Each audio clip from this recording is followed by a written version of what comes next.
follow along as we take this image here and turn it into this one.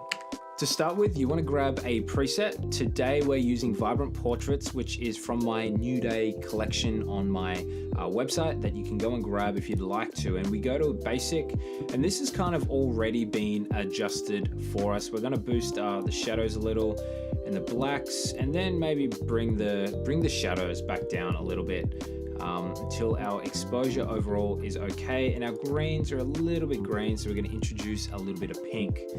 Now the next thing is adding some masks, and we're going to go to linear gradient. And I always love having a little bit of a darker foreground to my images, just to make the subject stand out a little bit. And we're going to create a sky mask as well. Now for the sky, we want our exposure down. I also want to bring down some of the highlights. Color, we're going to boost our saturation, because next in our effects, our dehaze, as we increase this, it brings back a little bit of our sky. Now if we push it too far, I don't want that. So we're going to bring that back to around 30 in this case.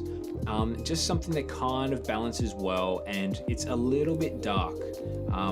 Looking at it and the contrast ratio between the sky and the subject, I know that something feels a bit off, and I'll exaggerate it here. You could definitely tell something's off, so we're not doing that. That's probably where I want it. So masks off and masks on brings a little bit more focus to our subject. Now the last thing we want to do is a crop, and I go into custom, and I have a 2x1 crop that I really like. And I'm looking for kind of our subject being in these 2/3, and I love looking up at my navigator as well. And we're gonna probably finish that there with a little bit more of an effect and putting a vignette, just to bring a little bit more focus into our subject.